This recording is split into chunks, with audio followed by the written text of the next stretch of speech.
só quero dizer o seguinte: quem domina a sua mente?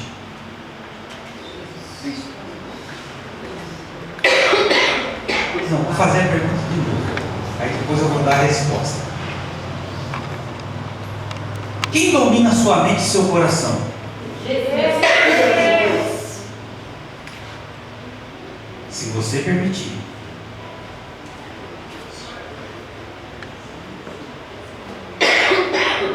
Aí, irmão, olha só. Às vezes, as pessoas falam o diabo, o diabo, o diabo, o diabo, o diabo.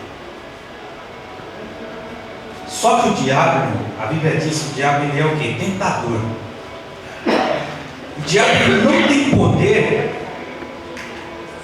de te pegar algo e colocar nas tuas mãos. O diabo ele é manipulador, ele pode manipular, ou seja, jogar dardos inflamáveis na sua mente para que você faça algo, mas em si ele não tem poder de chegar e obrigar você a fazer algo. Você tem que entender, irmão, que você tem a autoridade de Deus. Você é escolhido de Deus. E a Bíblia diz que todo aquele que é nascido de Deus, ele vence o mal. Agora, tem pessoas, irmãos, que ele se deixa ser usado pelo mal. Essa é a diferença. Ou seja, não é o diabo que tomou posse daquela pessoa, mas aquela pessoa que tomou posse do diabo. Você sabia disso? Olha lá, diabo, agora é eu e você, eu vou fazer do jeito que você gosta, ou do jeito que eu gosto. Então, irmão, nós temos que tomar cuidado com isso. Amém? Você é uma pessoa escolhida por Deus, você é uma pessoa de Deus, uma pessoa abençoada por Deus. Amém? Você tem que ter essa certeza no seu coração, na sua mente. Amém? Se eu quiser ser usado por Deus, irmão, eu vou ser usado por Deus. Se eu der lugar para Deus. Agora, se eu quiser ser usado pelo diabo, eu vou ser usado pelo diabo, porque eu vou dar lugar para o diabo. Amém? A mente humana, irmão, ela é uma arena, aonde é disputado, né, o espaço entre Jesus e o mal. E aí, dentro dessa arena, um só pode sair vitorioso. É aquele que você der lugar. Ou seja, se eu der lugar para Jesus, Jesus vai sair vencedor nessa arena. Mas se eu der lugar para o mal vai sair vencedor. Estava pensando aqui, irmão, sobre o poder da decisão, né? Pouco tempo atrás a pastora Amanda falou sobre, né, sobre aquilo que você pronuncia. Sim, sim, não, não. Passou disso, é procedência do maligno. Então quer dizer, o sim de dentro, ele tem que ser o sim de fora. Ou seja, o que eu estou sentindo dentro do meu coração, tem que ser aquilo que eu vou falar. Porque se eu falar algo, mas dentro do meu coração não estiver dizendo aquilo que eu estou falando, o que está agindo na minha vida é o maligno. Então eu tenho que tomar muito cuidado com isso. E não dar lugar ao diabo. Ou seja, a Bíblia diz, não deis lugar ao diabo. É por isso que o cristão, irmão, ele tem que andar todo momento. A Bíblia diz que nós temos que andar todo momento vigilante, em espírito. Por quê? Se eu não andar em espírito, eu posso dar lugar para o diabo.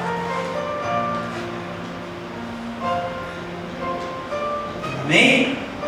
Então, irmão, nós temos que tomar cuidado com isso, né? Não ser usado pelo diabo e não se deixar, né, se influenciar por ele. Amém? Eu gostaria que você abrisse sua Bíblia no livro de Daniel. livro de Daniel. Amém?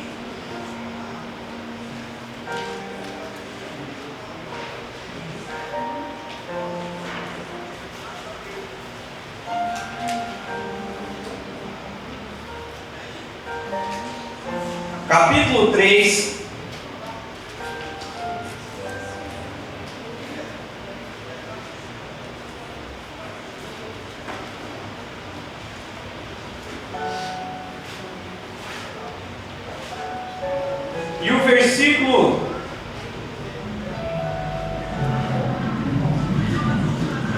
E o versículo de número, capítulo 3, versículo de número 12.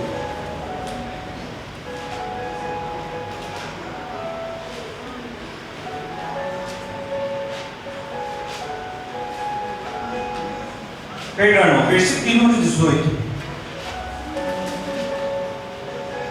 Daniel, capítulo 3. Daniel depois de Ezequiel. Amém? Achou o livro de Ezequiel? Daniel.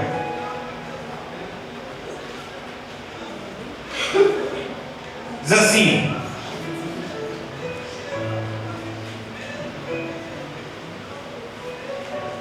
vamos ler o 17 para ficar mais. Este o nosso Deus, a quem nós servimos, é quem nos pode livrar, e Ele nos livrará do forno de fogo ardente e das tuas mãos, ó Rei. E senão, fica sabendo, ó Rei, que não serviremos aos teus deuses, nem adoraremos a estátua de ouro a quem levantaste. Amém? Aí eu vou pedir para você virar um pouquinho aí lá em Lucas, depois nós vamos voltar em Marcos, a página aí. Lucas capítulo 23.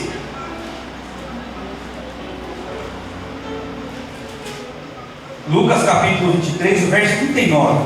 Diz assim: e um dos malfeitores que estava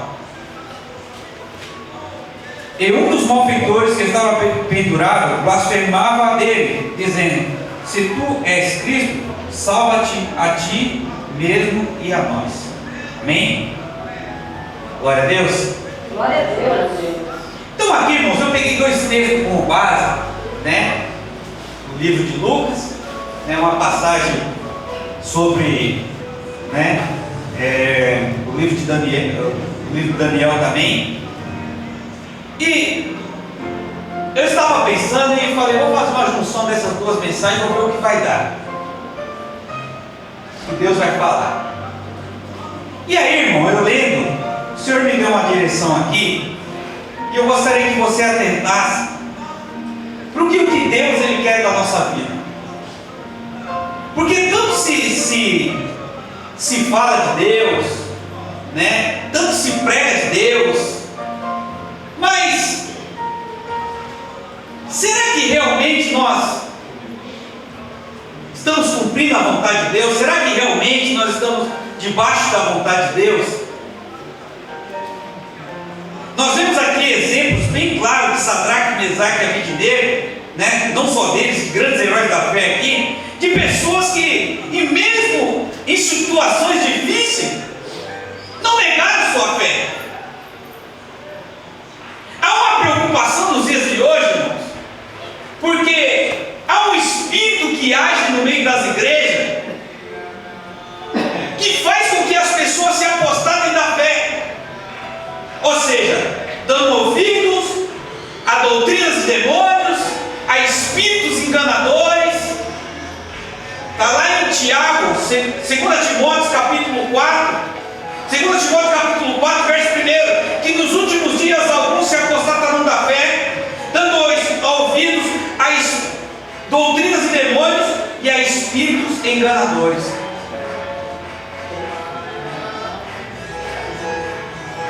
Interessante, irmãos, que a pessoa que é direcionada por Deus, ele não dá lugar para o diabo, ele não vai por qualquer vento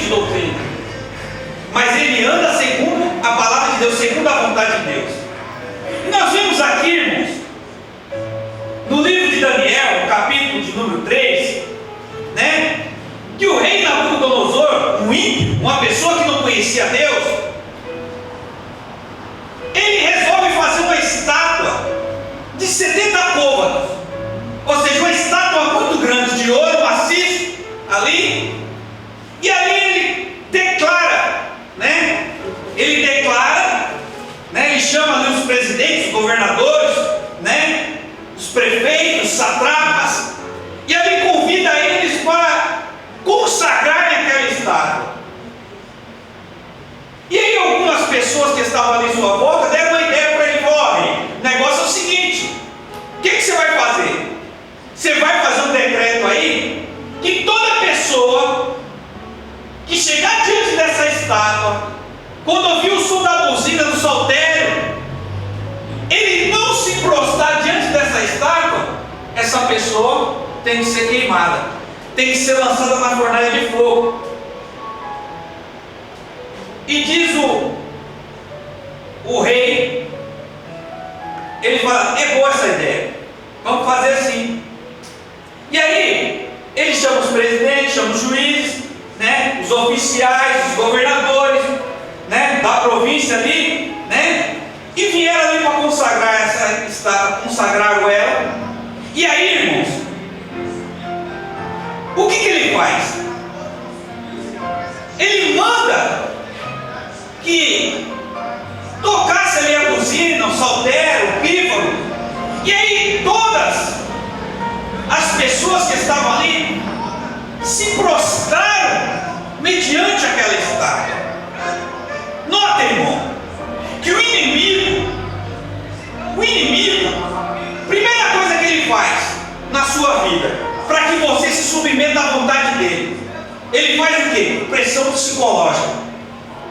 Para quê? Para que você, né, não ande segundo a vontade de Deus, para que você não faça a vontade de Deus, mas faça a vontade dele. Ou seja, se você não fizer o que eu quero, eu acabo com a tua família, eu acabo com teus entes queridos, eu te deixo você desempregado, né? Você não vai conseguir ter uma casa boa, você não vai ter que conseguir um carro bom. É assim que o diabo faz. Já com Deus é diferente. Deus é diferente. O simples fato de você buscar o reino de Deus e a sua justiça, Deus ele já sabe da sua necessidade. Ou seja, você não precisa andar desesperado, agoniado, né? Aí eu preciso de um carro, eu preciso de uma casa, eu preciso de um emprego. Não, Deus ele conhece a sua necessidade. E dentro dessa necessidade, Deus ele te abençoa. Lê lá depois em Mateus capítulo 6, o verso 25 em diante, o que ele diz lá? Né, sobre a ansiedade. O mal da humanidade é a ansiedade. Por quê? Pessoas ansiosas quanto a bem de comer, a vestir, né? Quanto o dia de amanhã. Irmão, Jesus ele disse que cada dia tem o seu mal. Para cada dia tem o seu mal. Tem pessoas que podem estar aqui hoje, mas está pensando no que vai acontecer amanhã. Meu irmão, é hoje. Dê o seu melhor hoje para Deus. Deus ele quer ver sua adoração, quer ver o seu melhor, o seu louvor. Mas será que eu vou conseguir aquele aumento, aquela porta de emprego, né? Ah, eu estou querendo aquele príncipe encantado. Não, hoje. Para cada dia tem o seu mal. E aí, verso 6: qualquer que não prostrasse e não adorasse será na mesma hora lançado dentro do forno de fogo ardente. Portanto, no mesmo instante em que todos os povos ouviram o som da buzina, do pífaro e da harpa, da sambuca e do saltério, e de toda a sorte de música, se prostraram todos os povos, nações e línguas e adoraram a estátua de ouro que o rei Nabucodonosor tinha levantado. Olha só.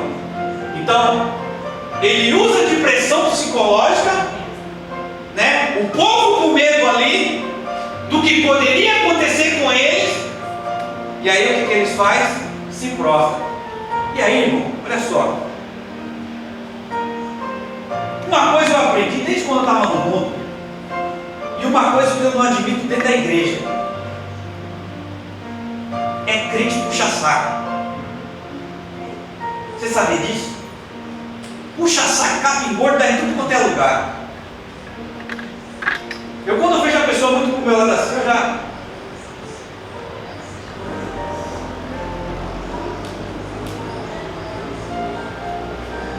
Aqui, irmão, nesse texto, no mesmo instante, quando o povo se prostrou, tinha os observadores, aquelas pessoas que só ficam observando para pegar uma falha sua, para pegar um erro seu. E aí, automaticamente, o que eles fizeram? Já foram até o rei. Pegou e falou assim: olha, o negócio é o seguinte, né? Tem umas pessoas aí, alguns judeus, que você constituiu sobre o reino. Essas pessoas fizeram um pouco caso daquilo que você falou. Fizeram um pouco caso. Quando o rei fica sabendo disso, a ira do rei, ela se incendeia. Ele fica numa ira tão grande, que ele manda chamar Sadraque, Mesaque e Abednego. O interessante, irmãos, que Sadraque, Mesaque e Abednego, eles eram pessoas de posição.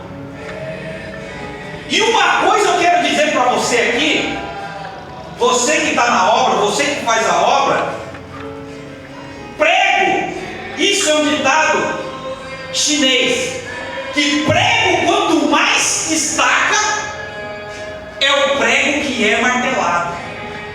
Ou seja, se você faz a obra de Deus, se você está em evidência, nego, te prepara. Por isso que Deus, quando chamou Jeremias, cinge teu lombo. Deus não falou: olha, você vai fazer minha obra, vai ser 1000 maravilhas. Não, se prepara. Se prepara, porque vão te perseguir. O próprio Jesus falou assim: ó, no mundo tereis aflição, mas tem de bom ânimo. Ele não falou que ia ser fácil.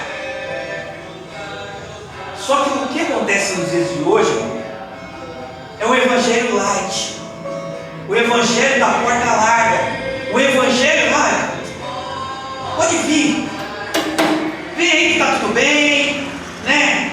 As coisas vão acontecer, você não vai passar por problema, você não vai passar por dificuldade, né? O povo não é preparado, irmão. O povo não é preparado. Uma falsa doutrina, uma falsa, né? Não prega o evangelho genuíno. Olha, meu irmão, você vai servir a Deus, mas se for preciso, você vai ser massacrado por amor ao evangelho. Aí, olha só, verso 12: alguns homens judeus que tu constituíste sobre o negócio da província, da cidade de Babilônia, Sadraque, Mesaque e Abednego, esses homens, ó rei, não fizeram caso de ti, e dos teus deuses não servem, nem a tua estátua de ouro que levantaste e adoraste. Aí, irmão, o rei, ele fica louco, porque ele era a autoridade ali. E aí, o rei manda chamar Sadraque, Mesaque e Abednego. Quando ele chama Sadraque, Mesaque e Abednego, ele dá até uma chance para eles, né? E quando ele falou assim: olha, é verdade, eu fiquei sabendo aí que vocês fizeram um pouco caso, né, do meu decreto. É verdade que vocês não querem se prostrar mediante a minha estátua? Olha só no verso 17.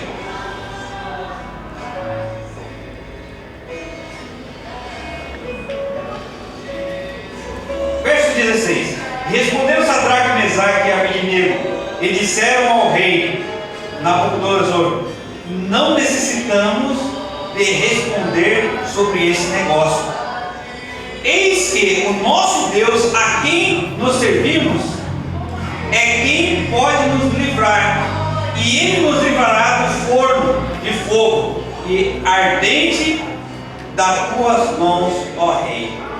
Interessante, irmãos, que a fé ela não é levada por emoção. A fé ela não pode ser levada por emoção. Há pouco tempo atrás, eu vi um documentário na televisão e eu morri de dar risada nesse documentário. O que acontece? O camarada pegou uma Bíblia, uma rapadura desse tamanho assim, e abriu.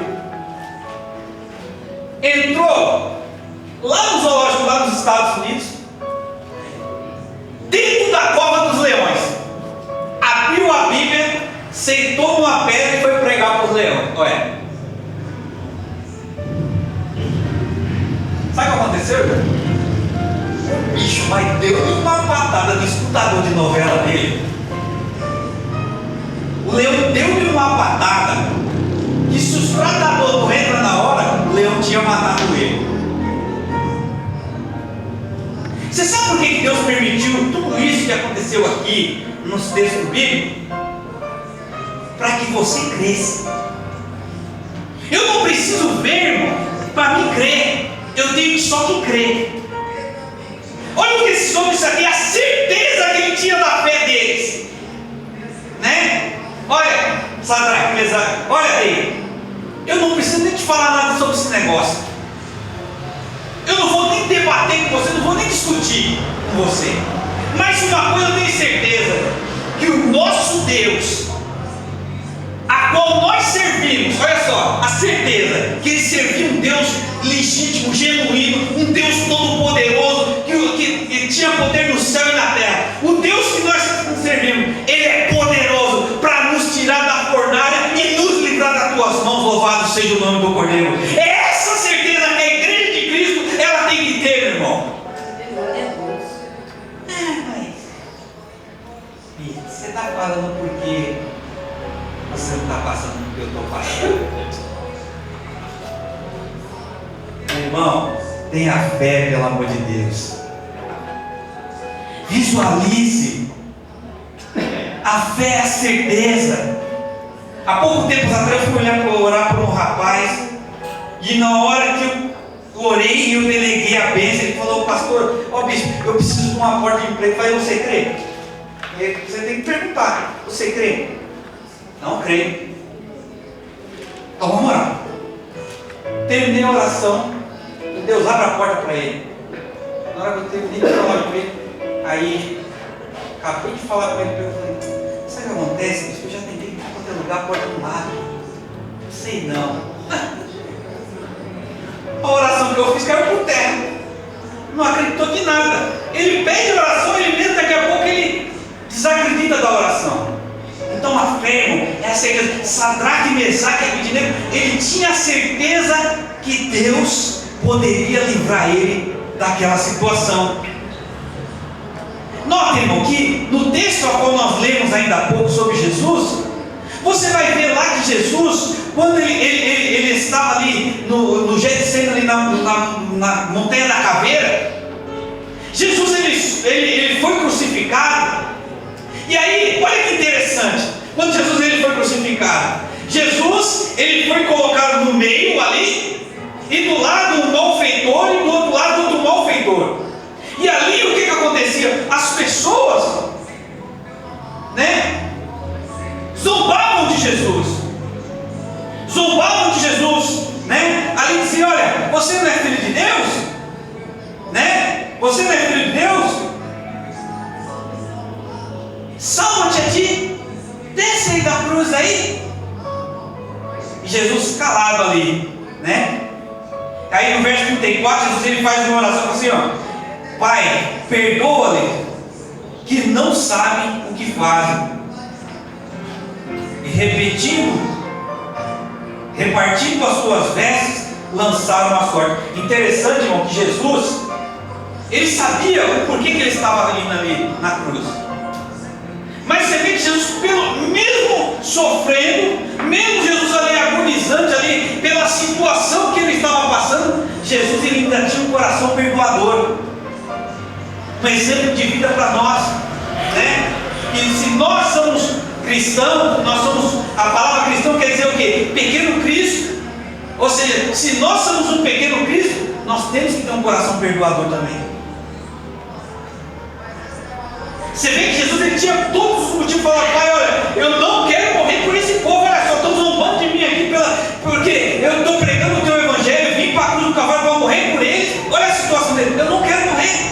Mas Jesus ainda assim mesmo, Jesus ali olhando para a humanidade, olhando para mim, olhando para aquele povo, olhando para você, falou: Pai, perdoa. Eu fico olhando assim, às vezes eu fico pensando comigo, isso é uma conjectura. Quando nós fazemos algo de errado ali, né? Quando nós pecamos, quando nós falhamos, eu fico olhando Jesus olhando ali para nós, para a nossa situação, no momento de pecado, no momento de fraqueza. Jesus fala: perdoa, Pai. Jesus intercedendo por nós ao Pai: perdoa, porque Ele não sabe o que faz. E aí, olha só, verso 37, ele dizendo: se tu és o rei dos judeus, salva-te a ti mesmo. Interessante, irmão, que o mundo, olha só, o mundo, ele procura sinais para provar. Olha só, ele procura sinais para tentar acreditar em Jesus. Jesus, irmão, ele não precisa provar nada para ninguém. O mundo está enganado se acha que Jesus tem que provar alguma coisa para alguém. Ah, Jesus, abre uma porta de emprego para mim, porque aí se você abrir uma porta de emprego para mim, eu vou te servir. Está enganado, a porta vai continuar fechada. Jesus cura, que se o Senhor curar, eu vou te servir. Vai continuar doente. Jesus não precisa provar nada para ninguém. Olha só, 39. E um dos malfeitores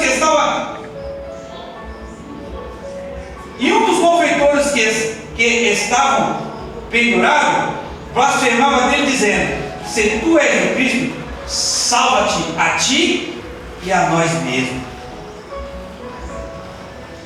Olha só, irmão, aquilo que eu falei ainda há pouco. O mundo ele procura um sinal. O mundo procura um sinal. Por quê? Para tentar basear a sua fé. Eu não preciso de sinal, irmão, para mim crer que Jesus ele é todo poderoso. Eu não preciso de sinal, irmão, para que Jesus ele morreu na cruz do Calvário por mim e por você. Eu não preciso de um aporte de um emprego, irmão, para acreditar que Jesus ele todo poder está nas tuas mãos. Eu não preciso de uma cura, irmão, para acreditar que Jesus, né, ele é Senhor sobre todo mundo. Por isso que Sadraque, Mesaque e Abednego pegou e falou assim: olha, rei,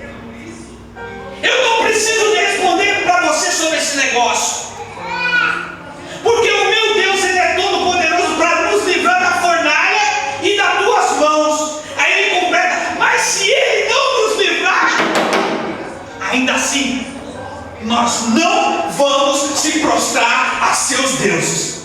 Isso é fé, irmão. A pessoa, quando ela se posiciona como cristão, a pessoa, quando ela tem uma posição como homem de Deus, como mulher de Deus, não se deixa levar por qualquer balela do diabo. Ah, mas o senhor está falando, vou fazer. Não, se posicione. Quem sabe Deus está falando para você que hoje, olha, tome uma posição. Se posicione. Se o senhor está fazendo, você não precisa fazer. Você não é Maria, vai com as outras.